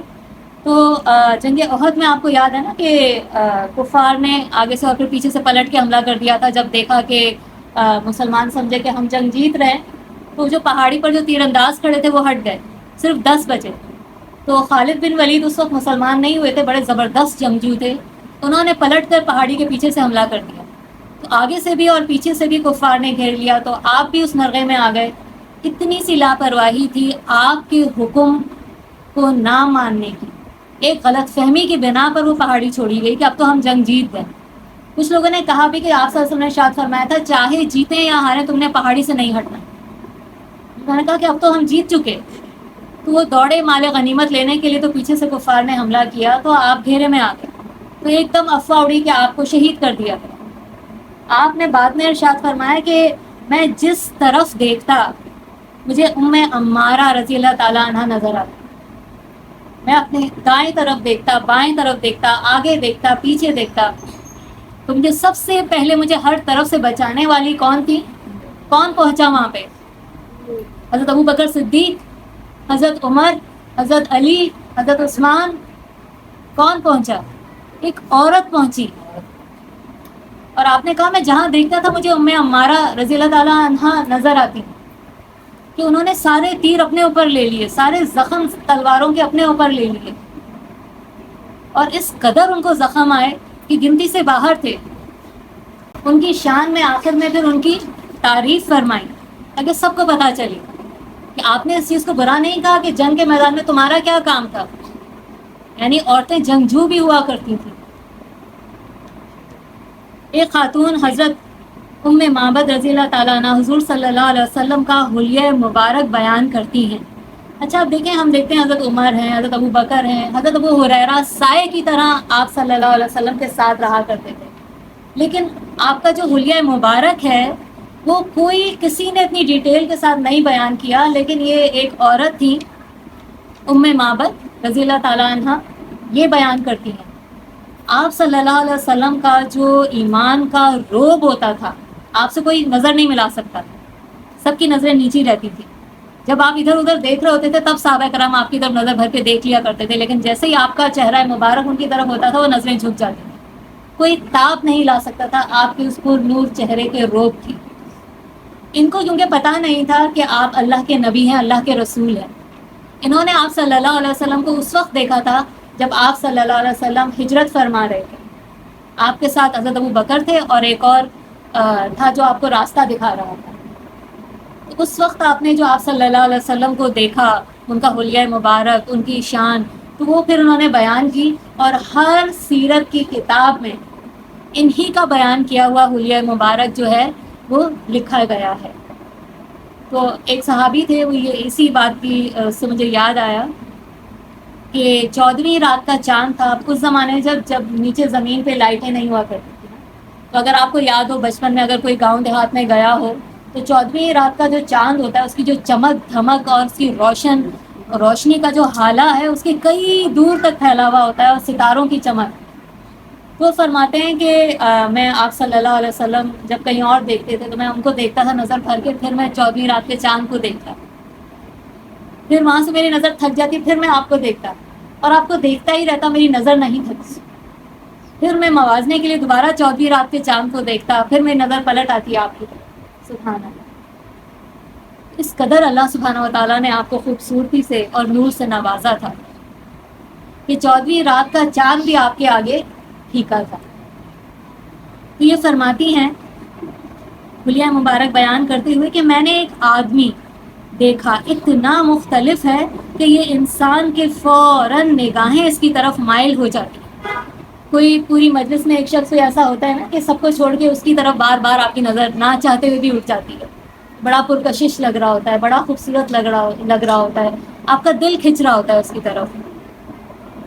پھر فرمایا کہ روشن اور کشادہ چہرے والا, خوش اخلاق, متوازن پیٹ, سر کے بال تمام و کمال, جسم حسن و جمال کا چمکدار آنکھیں, گھنی پلکیں, روبدار آواز, لمبی گردن, گھنی داڑھی, باریک اور پیوستہ ابرو, خاموش ہوں تو پروقار لگیں, گفتگو ایسے کہ جیسے موتی جھڑ رہے ہوں, دور سے دیکھیں تو خوبصورت اور با رونق، قریب سے دیکھیں تو اور بھی زیادہ حسین اور جمیل، شیریں کلام، چلتے نپے تلے الفاظ ان کے، گفتگو گویا موتیوں کی لڑی ہو، میانہ قد نہ تو طویل القامت کے اچھا نہ لگے اور نہ ہی کوفتہ قد کے معیوب ہو، شگفتہ اور تر و تازہ شاخ کی طرح، خوشنما خوش منظر قابل قدر، ساتھی ایسے کہ ہر دم گرد و پیش، کچھ کہیں تو خاموشی سے سنیں، حکم دیں تو فوراً تعمیل کے لیے جھپٹ پڑے، یعنی ایک دوسرے سے سبقت لے جانے پر مائل ہو، نہ ترش روح ہو اور نہ ہی فضول گو۔ یہ تھی وہ ساری ڈیٹیل جو آپ صلی اللہ علیہ وسلم کے جو حسن مبارک اور آپ کی جو پوسچر تھا، آپ کی آنکھیں اور اس کا جو نقشہ کھینچا گیا، یہ بتانے والی کون ہے؟ ایک عورت جو نہیں جانتی تھی کہ یہ شخص کون ہے۔ جب وہ وہاں سے چلے گئے، پھر اس کا شوہر گھر واپس آیا تو وہ دودھ دے کر حیران ہو گیا کہ یہ دودھ کہاں سے آیا۔ انہوں نے پھر بتایا کہ اس طرح سے 3 لوگ آئے تھے، ایک بڑی پروکار، بڑا خوبصورت اور بڑا اس طرح سے روبدار شخص تھا، اس نے وہ بکری جس نے کبھی دودھ نہیں دیا تھا، وہ اس نے ایسا دودھ دیا کہ اس میں ایسی برکت تھی کہ وہ خوب پیٹ بھر کے میں نے پیا، لیکن یہ دودھ ہے کہ ختم نہیں ہوتا۔ پھر ان کے شوہر نے بھی وہ دودھ پیا، لیکن وہ دودھ تھا کہ ختم نہیں۔ تو یہ تو برکت تھی آپ صلی اللہ علیہ وسلم کی۔ پھر آپ صلی اللہ علیہ وسلم کا جو حق ہم پر ہے، ایک چھوٹا سا طریقہ جو اللہ اور اس کے رسول نے بتایا، درود پاک کثرت سے پڑھنا۔ اللہ سبحانہ و تعالیٰ ارشاد فرماتے ہیں ان اللہ و ملائکتہ یصلون علی النبی، کہ بے شک اللہ اور اس کے فرشتے برکتیں اور رحمتیں بھیجتے ہیں آپ صلی اللہ علیہ وسلم پر۔ تو یا ایھا الذین آمنوا، اے لوگوں جو ایمان لائے ہو، صلو علیہ وسلموا تسلیما، کثرت سے ان کے اوپر رحمتیں درود بھیجو اور سلام بھیجو۔ اب اکثر ایک سوال آتا ہے دماغ میں کہ پھر ہم کون سا درود پڑھیں، کون سا سلام پڑھیں، ٹھیک ہے؟ تو بہت جگہوں پہ محفلوں میں ایک سلام پڑھا جاتا ہے جو اردو میں کسی نے بہت محبت میں لکھا، ان کی محبت کی دل سے قدر ہے کہ انہوں نے اس محبت کے ساتھ وہ سلام لکھا، کہ ہم سب بھی اس محبت کے ساتھ وہ پڑھتے ہیں۔ لیکن جس نے بھی وہ اردو میں لکھا، اردو دیکھیں 300 سال پرانی زبان ہے نا، اور ہمارا دین کتنا پرانا ہے؟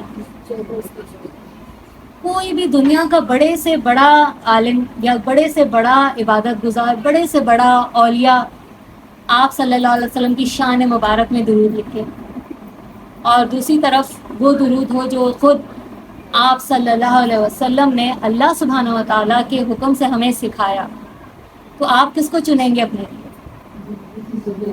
جو آپ صلی اللہ علیہ وسلم کو اللہ نے بتایا اور انہوں نے ہمیں تعلیم فرمایا کہ کس طرح پڑھنا ہے۔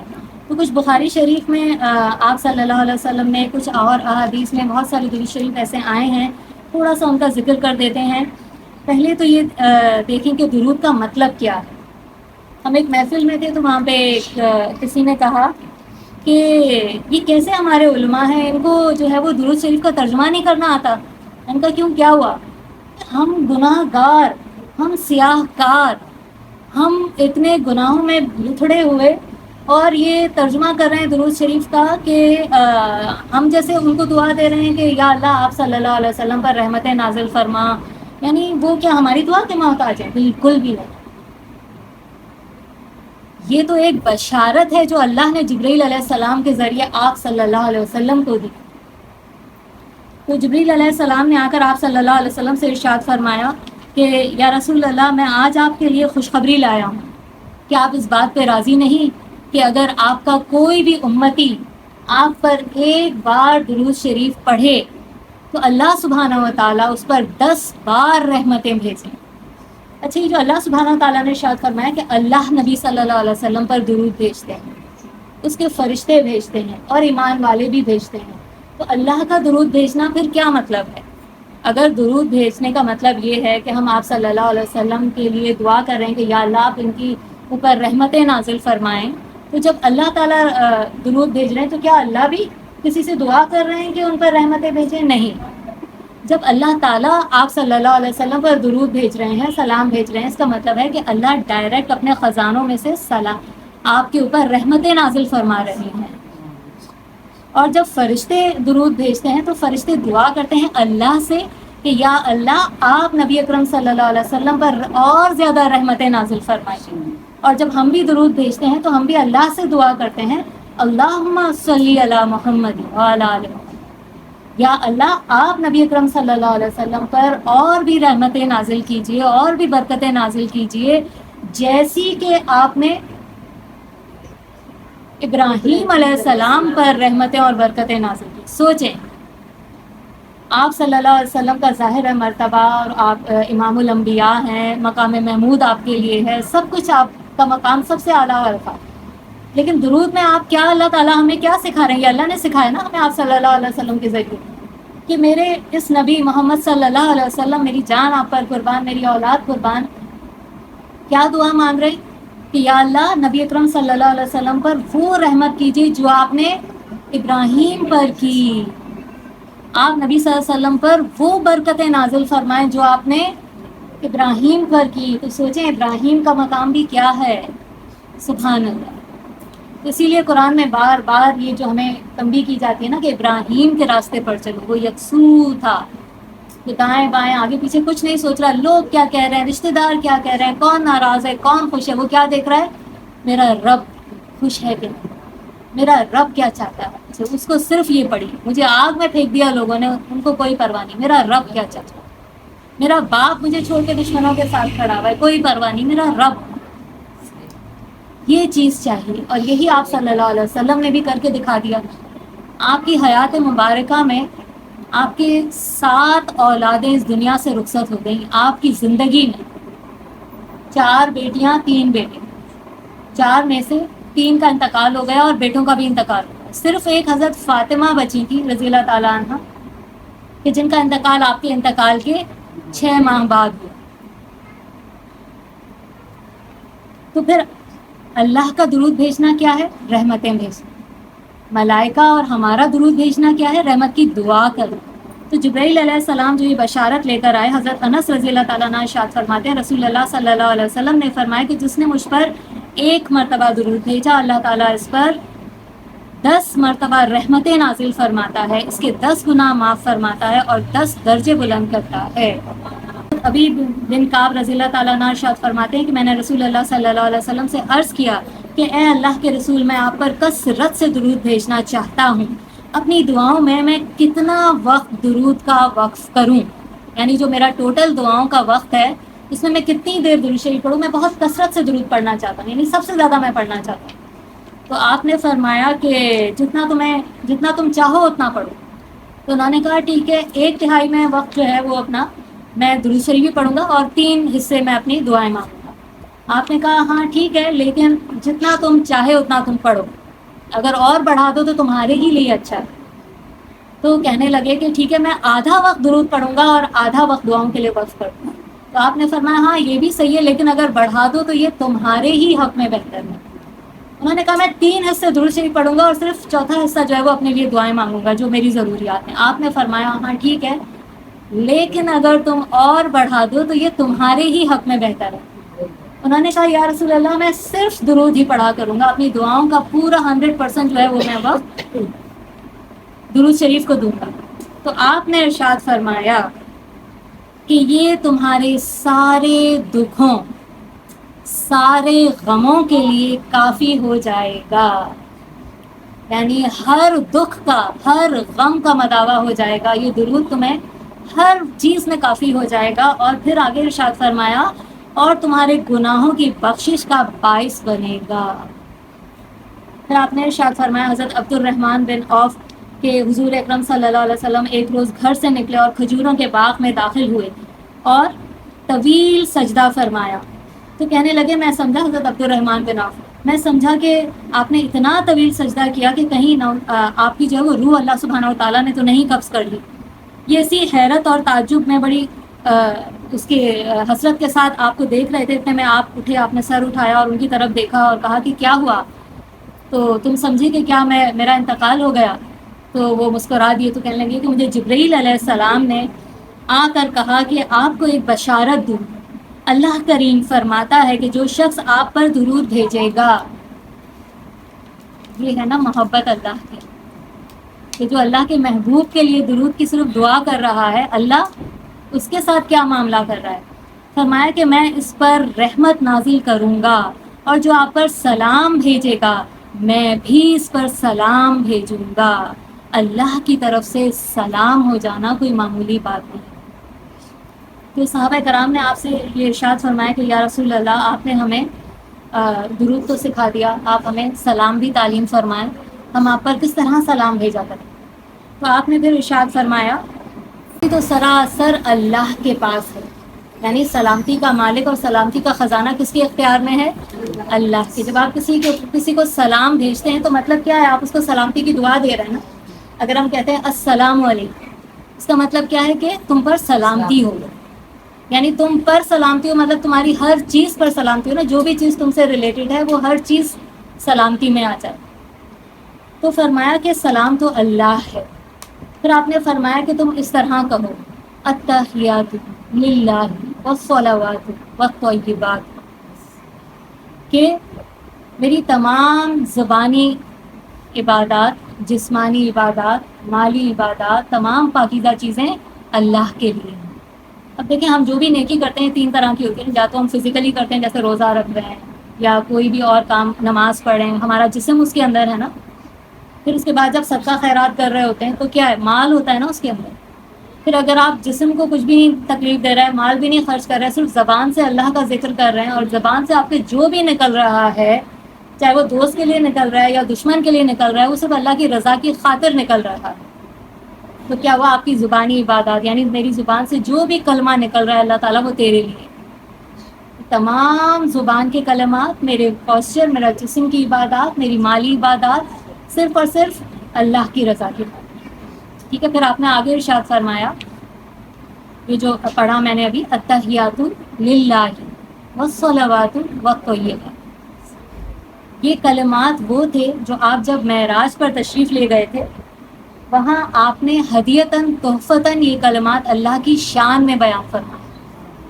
یعنی آپ اللہ کے تو سارے خزانے اللہ کے ہیں نا، آپ اللہ کے لیے کیا گفٹ لے کے جائیں گے؟ جب کہیں جاتے ہیں تو ہم کوئی گفٹ وغیرہ لے کے جاتے ہیں نا، کسی کا نیا گھر ہے یا پہلی دفعہ کسی سے ملنے جا رہے ہیں، کوئی پہلی دفعہ آپ کے پاس آ رہا ہے، گفٹ کی ایکسچینج ہوتی ہے نا، فرسٹ ٹائم ملاقات ہوتی ہے، وہ تو اللہ ہے۔ تو آپ نے تمام کلمات کو چھوڑ کر جو یہ کلمات چنے، ان میں کوئی تو وزن ہوگا، کوئی تو خاص بات ہوگی نا، کہ آپ نے تمام کلمات کو ایک طرف کر کے یہ الفاظ چنے کہ یہ میں اللہ کی بارگاہ میں پیش کروں گا، ہدیتاً اللہ کی شان میں یہ کلمات پیش کروں گا، اللہ کی تعریف کروں گا ان کلمات میں، کہ التحیات للہ والصلوات والطیبات۔ اس کے جواب میں اللہ سبحانہ و تعالیٰ نے معراج پر جب آپ تشریف فرما تھے، اللہ نے آپ کو کیا جواب دیا؟ السلام علیکہ ایھا النبی ورحمۃ اللہ وبرکاتہ۔ یہ کس کے الفاظ ہیں؟ اللہ سبحانہ و تعالیٰ کے، ڈائریکٹ نبی صلی اللہ علیہ وسلم نے بغیر کسی فرشتے کے اپنے کان مبارک سے سنے، اور یہی کلمات آ کر آپ نے صحابہ کرام کو تعلیم فرمائی کہ یہ اس طرح سے تم مجھ پر سلام بھیجو، کیونکہ میرے رب نے ان الفاظ میں مجھ پر سلام بھیجا۔ تو ہم سب کو یہی الفاظ چننے چاہیے تھے نا، آپ صلی اللہ علیہ وسلم کو جب سلام بھیجنے کا دل چاہا۔ اور یہ ہم کس وقت نماز میں پڑھ رہے ہوتے ہیں؟ کھڑے ہو کر یا بیٹھ کر؟ آپ صلی اللہ علیہ وسلم جب اللہ کی حضور تشریف فرما تھے تو آپ بھی بیٹھے ہوئے تھے نا، اور آپ بالکل اسی پوزیشن میں بیٹھے ہوئے تھے جیسے ہم اتحیات میں بیٹھتے ہیں، دونوں گھٹنے پیچھے کر کے، ایک پیر یہ والا یوں ہمارا کھڑا ہوتا ہے اور یہ دوسرا والا یوں لیٹا ہوتا ہے، اس پہ بیٹھے ہوتے ہیں ہم، اور دونوں ہاتھ یوں رکھے ہوتے ہیں۔ سیم یہی پوسچر تھا نبی اکرم صلی اللہ علیہ وسلم کا جب وہ اللہ سبحانہ و تعالیٰ سے مل رہے تھے، ملاقات کر رہے تھے، اس وقت وہ کلمات۔ تو ہم تو اور لوگوں نے ٹھیک ہے محبت میں، ہم ان کی محبت میں کوئی شک و شبے کی گنجائش ہی نہیں۔ تو ایمان کا تقاضا ہے کہ جتنے بھی اولیاء اللہ جن کو آپ صلی اللہ علیہ وسلم سے محبت ہے، ہم سب کو دل کی گہرائیوں سے ان سے محبت ہے، اور یہی محبت ہم سب کو جوڑے ہوئے ہے۔ تو آپ صلی اللہ علیہ وسلم نے ارشاد فرمایا کہ تم قیامت والے دن اسی کے ساتھ ہوگے جس سے محبت کرو۔ تو اولیاء اللہ سے محبت و ایمان کا لازماً تقاضا ہے، نتیجہ ہے، لیکن ان کو آپ صلی اللہ علیہ وسلم کے الفاظ پر فوقیت دینا یا اللہ کے الفاظ پر فوقیت دینا، پھر یہ حق تلفی ہو جاتی ہے۔ تو جو اللہ نے سلام کا طریقہ سکھایا، جو آپ صلی اللہ علیہ وسلم نے صحابہ کرام کو، کہ جب تمہارا اللہ اور مجھ پر درود و سلام بھیجنے کا دل چاہے تو یہ ان الفاظ میں تم مجھ پر سلام بھیجو، جن الفاظ میں میرے رب نے معراج پر 7ویں آسمان پر عرش پر مجھے بلا کر مجھ پر جو رحمتیں بھیجی، مجھ پر جو سلام بھیجا۔ اچھا، اللہ نے ارشاد فرمایا السلام علیکہ ایھا النبی ورحمۃ اللہ وبرکاتہ۔ اس کے جواب میں آپ صلی اللہ علیہ وسلم نے کیا ارشاد فرمایا؟ وعلیکم السلام۔ آپ نے کہا، آپ نے فرمایا کہ سلامتی تو سراسر اللہ کے پاس ہے، جس کے اوپر بھی سلامتی آتی ہے اللہ ہی بھیجتا ہے۔ تو آپ نے فرمایا کہ میرے پاس بھی سلامتی نہیں۔ آپ نے اس کے جواب میں کیا فرمایا؟ السلام علینا، ہاں اللہ تعالیٰ سلامتی ہو ہم پر، وعلی عباد اللہ الصالحین، اور آپ کے تمام صالح بندوں پر۔ کتنے خوبصورت الفاظ ہیں۔ آپ نے جب یہ ارشاد فرمایا، اس کے بعد آپ نے ارشاد فرمایا کہ تم جب بھی یہ الفاظ بولو گے تو تمہارا یہ سلام اللہ سبحانہ و تعالیٰ ہر صالح روح تک پہنچاتا ہے، چاہے وہ زمین کے اوپر ہو، چاہے وہ آسمان کے اوپر۔ یعنی جو روحیں ابھی عالم ارواح میں ہیں یا عالم برزخ میں ہیں، تمام صالح روحوں تک یہ جو ہم نماز میں سلام پڑھتے ہیں نا، السلام علینا، ہم پر سلامتی ہو۔ کبھی آپ اس کو ذرا محسوس کر کے پڑھیں۔ ہم نے ہمیشہ اپنی زندگی میں دوسروں کو سلام کیا، کبھی اپنے آپ کو نہیں سلام کیا۔ تو کبھی آپ کو اللہ سے بہت کچھ جب چاہیے ہوتا ہے نا، کبھی ہم چاہ رہے ہوتے ہیں کہ یا اللہ میرا ایمان ڈوب رہا ہے، میں کمزور پڑ رہی ہوں، میں چاہتی ہوں کوئی میرے خالص ایمان کے لیے دعا کرے، کوئی میری سلامتی کے لیے دعا کرے۔ یا اللہ چاروں طرف سے مجھے فتنوں نے گھیرا ہوا ہے، گناہوں نے گھیرا ہوا ہے، کبھی دوزخ یاد آتی ہے، قبر کا عذاب یاد آتا ہے، تو دل چاہتا ہے نا کہ ایمان کا وہ لیول ہو کاش میرا کہ میں بچ جاؤں۔ تو اس وقت نماز میں اگر آپ یہ جب پڑھتے ہیں نا التحیات، اور اس وقت جب آپ یہ پڑھتے ہیں السلام علینا، یا اللہ مجھ پر بھی تو سلامتی بھیج، وعلی عباد اللہ الصالحین، اور اپنے تمام صالح بندوں پر۔ اور اللہ سلامتی بھیجتا ہے، یہ آپ نے بشارت دی کہ اللہ تمہارا یہ سلام ہر صالح روح تک پہنچاتا ہے۔ اس سے زیادہ خوبصورت الفاظ اور کس کے ہوں گے جو درود و سلام کے لیے چننے چاہیے۔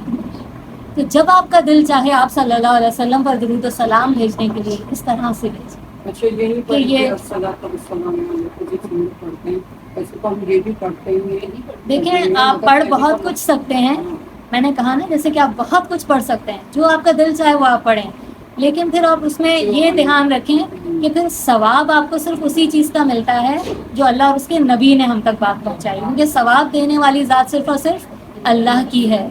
تو صرف اللہ کو پتا ہے کہ وہ کس بات پر ثواب دیتا ہے، اور اللہ نے جبرائیل کے ذریعے یا ڈائریکٹ نبی صلی اللہ علیہ وسلم کو وحی فرمائی کہ اے نبی اس چیز کا اتنا ثواب ہے، اس چیز کا اتنا ثواب ہے، اس چیز کا اتنا ثواب ہے۔ کوئی بھی اللہ کا برگزیدہ بندہ چاہے کتنے ہی بڑے درجے کا اولیاء اللہ ہو، ان سے محبت اور ان کے لکھے ہوئے درود پڑھنے میں کوئی حرج نہیں ہے، لیکن یہ سوچنا کہ اس پر مجھے اتنا ثواب مل رہا ہے، اتنا ثواب مل رہا ہے، پھر یہ غلط ہو جاتا ہے۔ ان کو کیسے پتہ چلا کہ آج اگر میں نبی صلی اللہ علیہ وسلم کی محبت میں کچھ شعر لکھوں اور پھر نیچے میرے چاہنے والے یہ لکھتے ہیں، انہوں نے کبھی کسی نے یہ نہیں لکھا کہ میرے اس درود کا یہ ثواب ہے۔ یہ ثواب نیچے لکھنے والے کون ہوتے ہیں؟ فالوورز۔ پھر اس کے بعد ہم جو پڑھتے ہیں اشہد ان لا الہ الا اللہ و اشہد ان محمد عبدہ و رسولہ، کہ میں گواہی دیتا ہوں کہ اللہ کے علاوہ اور کوئی معبود نہیں، اور میں گواہی دیتا ہوں کہ محمد اللہ سبحانہ و تعالیٰ کے بندے اور اس کے رسول ہیں۔ تو یہ گواہی ہم دیتے ہیں۔ تو آپ نے فرمایا کہ یہ پڑھنے کے بعد تم مجھ پر درود بھیجو، اور اس کے بعد تم جو بھی دعا کرو گے وہ تمہاری دعا قبولیت کا شرف پائے گی۔ ایک دو درود آپ کے سامنے میں پڑھنا چاہتی ہوں جو بخاری اور مسلم میں اوتھینٹک۔ ہم تو صرف ایک ہی درود جانتے ہیں نا جو ہم نماز میں پڑھتے ہیں، درود ابراہیمی، اور ہمیں درود جو ہیں وہ آپ صلی اللہ علیہ وسلم کے جو ہیں وہ سکھائے ہوئے یاد نہیں ہے، یا ہمیں بتائے نہیں گئے، یا ہم نے خود توفیق نہیں کی کہ اٹھا کے حدیث کی کتابیں دیکھیں کہ اس میں کیا کیا کیا درود ہیں۔ تو ایک آپ نے سکھایا، حضرت ابو حنید رضی اللہ تعالیٰ عنہ ارشاد فرماتے ہیں صحابہ کرام نے عرض کیا کہ ہم آپ پر کس طرح درود بھیجیں؟ تو آپ نے ارشاد فرمایا تم اس طرح بھیجو اللہم صلی علی محمد وازواجہ وذریتہ، ازواج یعنی آپ کی تمام ازواج مطہرات پر، پھر آپ کی تمام اولاد پر، کما صلیت علی آل ابراہیم وبارک علی محمد وازواجہ وذریتہ کما بارکت علی ابراہیم انک حمید مجید۔ تو دیکھیں اس میں آپ کی ازواج مطہرات اور آپ کی جو اولاد ہے، آپ کے صحابہ کرام، ان پر بھی ہے، اور بھی درود ہے۔ تو جس کو چاہیے وہ مجھ سے یہ لے لیں، انشاءاللہ تعالیٰ میں آپ کو لکھ بھی دوں گی۔ اور درود، اور سب سے مختصر درود جو ہے جو ہم پڑھتے ہیں صلی اللہ علیہ وسلم، یہ بھی درود شریف۔ حضرت عامر بن ربیعہ رضی اللہ تعالیٰ عنہ ارشاد فرماتے ہیں، یہ اپنے باپ سے روایت کرتے ہیں کہ آپ صلی اللہ علیہ وسلم نے انہیں بتایا تھا کہ جب کوئی مسلمان مجھ پر درود بھیجتا ہے تو فرشتے اس کے لیے دعائے رحمت کرنا شروع ہو جاتے ہیں۔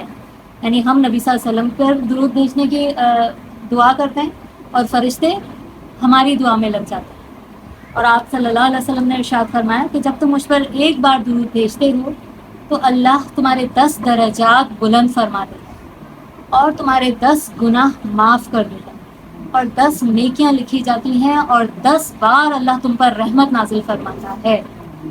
اور آپ نے ارشاد فرمایا کہ جمعے کے روز مجھ پر درود کثرت سے بھیجا کرو، کیونکہ جمعے کے دن مجھ پر درود پیش کیا جاتا ہے۔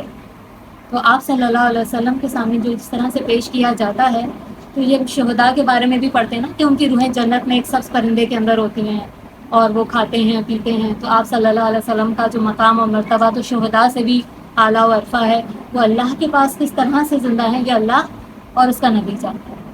تو ہمیں جو اللہ نے، آپ کے نبی نے جو انفارمیشن دی کہ آپ کو درود پہنچتا ہے تو پہنچتا ہے، کیونکہ یہ بخاری کی حدیث ہے تو اس پر ایمان لانا واجب ہے۔ حضرت علی رضی اللہ تعالیٰ عنہ ارشاد فرماتے ہیں، رسول اللہ صلی اللہ علیہ وسلم نے فرمایا کہ جس کے سامنے میرا نام لیا جائے اور وہ درود نہ پڑھے وہ بخیل ہے، یعنی اس سے بڑا کوئی کنجوس نہیں۔ اور ایک اور حدیث میں آپ نے فرمایا کہ جس نے میرا نام سنا اور اس نے وہ درود پڑھنا بھول گیا تو اس نے جنت کا راستہ کھو دیا۔ تو اس بات سے آپ اندازہ لگا لیں کہ درود شریف کی کیا اہمیت ہے ہماری زندگی میں، کہ تمام دعاؤں کو ترک کر کے صرف درود شریف بھی پڑھ لینا ہمارے لیے سارے غموں دکھوں کا اور سارے گناہوں کی بخشش کا مداوع ہے۔ اور یہ گناہوں کی بخشش کا مداوع درود شریف کس طرح سے ہوتا ہے؟ ابھی جو میں نے حدیث پڑھی کہ 10 نیکیاں یہ فرشتہ لکھتا ہے اور 10 گناہ یہ فرشتہ مٹانا شروع ہوتا ہے۔ واحد درود شریف ایسا عمل ہے کہ جو دونوں فرشتوں کو لکھنے پر مجبور کرتا ہے۔ تو اللہ تعالیٰ سے دعا ہے۔ اور آپ نے جو یہ رمضان کی وہ حدیث سنی ہوگی کہ آپ ممبر پر تشریف لا رہے تھے، آپ نے آمین آمین آمین کہا، اس میں سے ایک جبرائیل علیہ السلام دعا کر رہے ہیں جو فرشتوں کے سردار ہیں۔ آمین بولنے والے کون ہیں؟ جو انسانوں کے سردار ہیں، جو تمام انبیاء کے سردار ہیں۔ دعا کیا ہے؟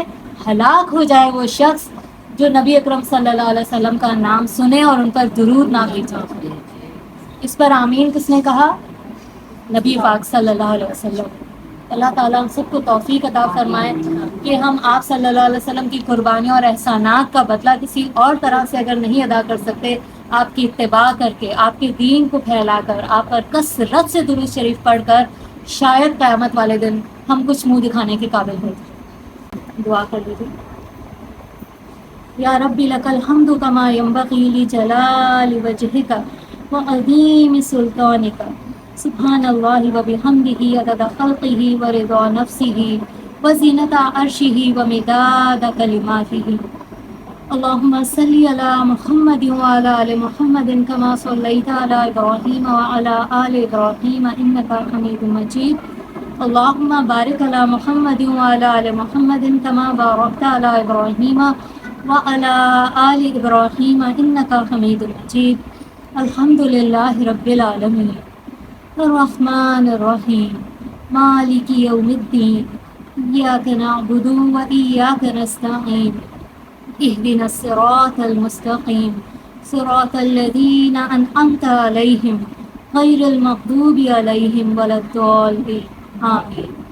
ربنا آتنا في الدنيا حسنة وفي الآخرة حسنة وقنا عذاب النار ربنا فاغفر لنا ذنوبنا وكفر عنا سيئاتنا وتوفنا مع الأبرار رب اغفر وارحم وأنت خير الراحمين رب ارحمهما كما ربياني صغيرا رب ارحمهما كما ربياني صغيرا رب ارحمهما كما ربياني صغيرا ربنا هب لنا من أزواجنا وذرياتنا قرة أعين واجعلنا للمتقين إماما یا اللہ یا رحمان یا رحیم یا رب ذو الجلال والاکرام یا حی یا قیوم یا ارحم الراحمین یا ارحم الراحمین یا ارحم الراحمین یا ذو الجلال والاکرام یا اللہ اس محفل کو قبولیت کا شرف عطا فرما دیجیے یا اللہ جو بھی خیر اس سے پھیلا محض آپ کے فضل و کرم کا نتیجہ ہے یا اللہ جو بھی کمی کوتاہی اور غلطی ہوئی وہ محض ہماری طرف سے ہے اسے بخش دیجیے یا اللہ اس محفل میں جس نے اپنا جو حصہ ڈالا پروردگار عالم اسے قبولیت کا شرف عطا فرما یا اللہ اس گھر والوں پر اپنی رحمتیں اور اپنی برکتیں نازل فرما یا اللہ ہر دن ہر لمحہ پروردگار عالم تیرے خزانوں میں سے ہمارے لیے خزانہ بنا دے یا اللہ ہر لمحے کو ہمارے لیے صدقہ جاریہ بنا نیکیوں کی توفیق عطا فرما ہماری زندگی کی ہر سانس کو نیکیوں سے بھر دیجیے اللہ تعالیٰ ہمارے دلوں کو اور ہمارے ایمانوں کو اپنے نور سے منور فرما یا اللہ ہمارے سینوں کو قرآن اور اللہ سبحانہ وتعالیٰ آپ کی ذات اور نبی پاک صلی اللہ علیہ وسلم کی محبت سے ہمارے دلوں کو جگمگا دیجیے یا اللہ ہماری زندگیوں کو آپ صلی اللہ علیہ وسلم کی اتباع اور آپ کی علم اور آپ کی ہدایات کے نور سے منور فرما یا اللہ ہم سے وہ کام لے لیجیے جس سے آپ راضی ہو جائیں یا اللہ ہم سب مسلمانوں پر رحم فرما یا اللہ مسلمان اس وقت دنیا میں جہاں بھی تکلیف مصیبت پریشانی یا بلاؤں میں گھرے ہوئے ہیں انہیں نجات عطا فرما یا اللہ جن لوگوں نے مجھے دعاؤں کے لیے کہا پروردگار عالم ان سب کی مشکلیں آسان فرما جو بے اولاد ہیں نیک صالح صحت مند اولاد عطا فرما جو بے گھر ہیں انہیں گھر عطا فرما یا اللہ جو بیماری سے تڑپ رہے ہیں انہیں سکون اور راحت اور شفا اور بابرکت زندگی عطا فرما یا اللہ اپنی اس امت پر رحم فرما یا اللہ اپنی اس امت پر رحم فرما یا اللہ اپنے محبوب کی امت پر رحم فرما یا اللہ ہم سب کی چھوٹے بڑے اگلے پچھلے سارے گناہ بخش دیجیے ایمان کی حالت میں موت نصیب فرمائیے گا ہماری قبروں کے عذاب کو بخش دیجیے ہماری قبروں کو جنت کا باغ بنا دیجیے گا یا اللہ آپ ہم سے راضی ہو جائیے یا اللہ قیامت والے دن اپنے عرش کے سائے میں پناہ میں عطا فرمائیے گا ہماری ذریات ہماری اولادوں تمام مسلمانوں کو یا اللہ جو مسلمان اس دنیا سے رخصت ہو چکے پروردگار ان کی بھی بخشش فرما دیجیے ان کی قبروں کا عذاب بخش دیجیے ان کی درجات بلند فرمائیے ہم سب کو حوض کوثر سے پانی پینا نصیب فرمائیے یا اللہ بغیر حساب کتاب کے جنت الفردوس میں داخل فرمائیے یا اللہ ہم سے راضی ہو جائیے اپنے دین کا بہترین کام ہم سے لے لیجیے اللہم صلی علی محمد وعلی آل محمد کما صلیت علی ابراہیم وعلى آل إبراهيم إنك حميد مجيد اللهم بارك على محمد وعلى آل محمد كما باركت على إبراهيم وعلى آل إبراهيم إنك حميد مجيد سبحان ربك رب العزة عما يصفون وسلام على المرسلين والحمد لله رب العالمين.